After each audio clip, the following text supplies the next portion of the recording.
Zoé et Pierre-Jean Bougis. Je me présente tous les deux. Ça te va? Ouais, vas-y. On est donc au Timor oriental, on est à l'Etefo. Donc en fait, l'Etefo est composé de 8 villages et 67 petites communautés. Donc, en fait, on est vraiment perdu au milieu de la montagne. Donc on est vraiment dans un endroit magnifique avec un panorama splendide.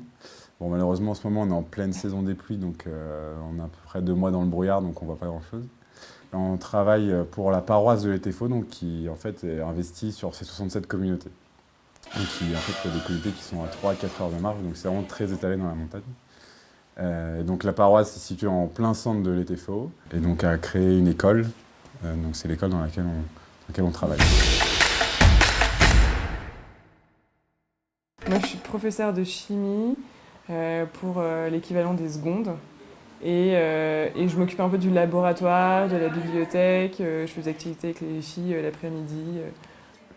Donc ma mission à l'Etefo est d'être prof de multimédia, d'informatique plus précisément. Donc là, à l'école, on a pas mal d'ordinateurs, donc je peux montrer aux élèves comment s'en servir, apprendre cette matière.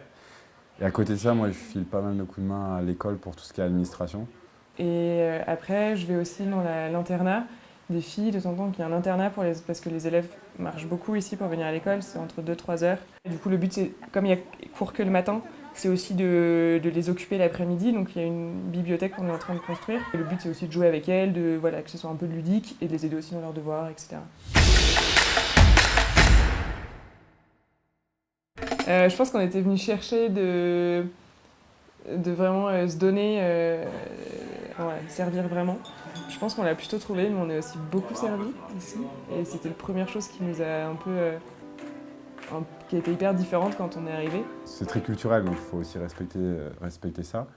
Et après, on peut servir d'une autre manière aussi en vivant avec les gens, ou des petits services, en travaillant à l'école, s'investissant. Donc on commence à trouver un peu. Et puis il y avait aussi un autre aspect on cherchait un peu une rupture aussi.